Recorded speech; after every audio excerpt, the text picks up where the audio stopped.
Hello दोस्तों, मैं हूं हकीकत का आईना। आइए एक स्टोरी लेकर आया हूं जिस स्टोरी का टाइटल है जाति स्वभाव नहीं छूटता। यह कहानी है जाति स्वभाव नहीं छूटता के बारे में। हम सभी जानते हैं कि कुछ लोग ऐसे होते हैं कि उनमें जन्म से ही अपने जाति की विशेषताएं होती है। अब चाहे वो इंसान हो या फिर कोई जानवर, उनमें कभी भी बदलाव नहीं होता है। यदि कुछ बदलाव कर भी जाए तो वे ज़्यादा देर तक नहीं टिकता है। वह कभी ना कभी अपना भाव दिखा ही देता है। किसी गांव में नरेश नाम का एक आदमी था।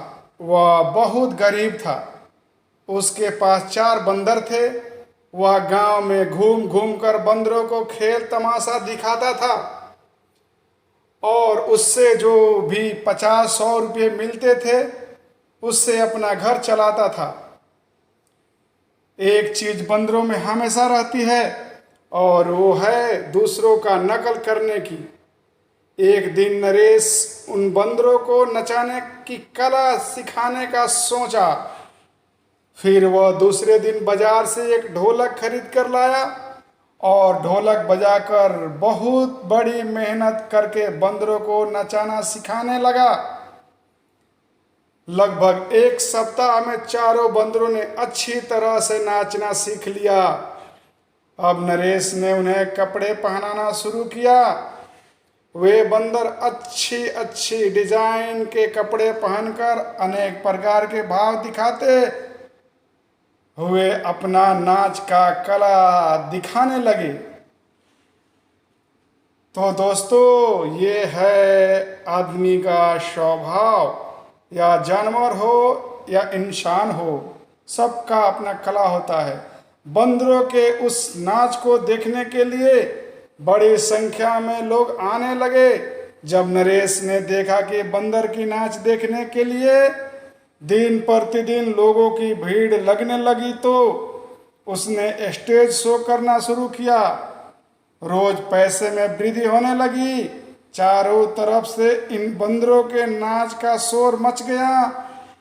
उसके बंदर अब बंदर नहीं रह गए थे, वे आदमियों के जैसे काम करने लगे थे।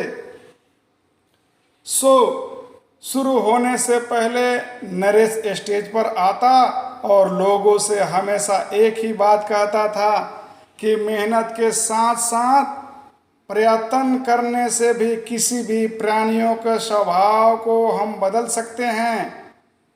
उससे अपने बंदरों को लेकर के बहुत ज़्यादा घमंड हो गया था। कुछ लोगों को उसकी बातें बिल्कुल भी अच्छी नहीं लगती थी। एक दिन नरेश ने बहुत बड़ा स्टेज शो रखा। लोगों की भीड़ भी बहुत जमा हो गई थी। स्टेज पर बंदरों का नाच शुरू हो गया। तभी किसी ने एक मुट्ठी बादाम स्टेज पर फेंक दिया। बादाम को देखते ही बंदरों ने नाचना छोड़कर बादाम के दाने पर टूट पड़े। वे आपस में लड़ने झगड़ने लगे, एक दूसरे से बादाम को छीनने लगे। इसके वजह से उनके कपड़े भी फट गए। बंदरों का नाच देखने वाले शोर मचाने लगे।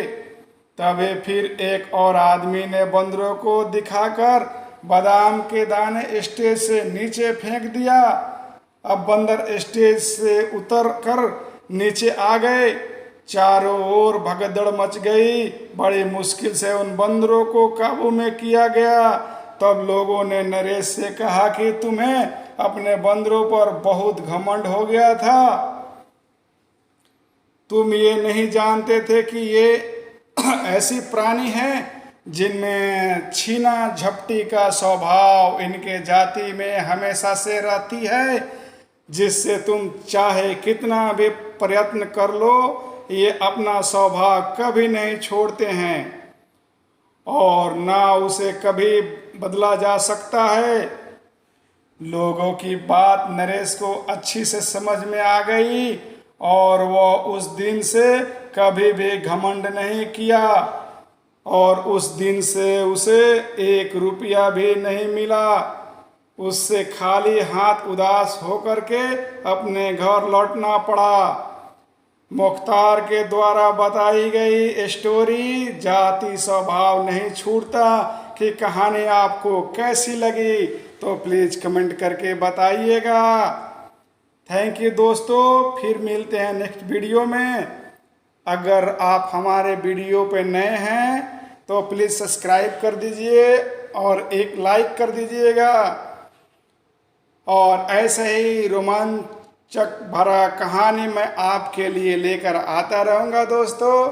तो ये मेरा स्टोरी कैसे लगी आपको, प्लीज़ कमेंट में ज़रूर बताइएगा। चलिए फिर मिलते हैं दोस्तों, धन्यवाद।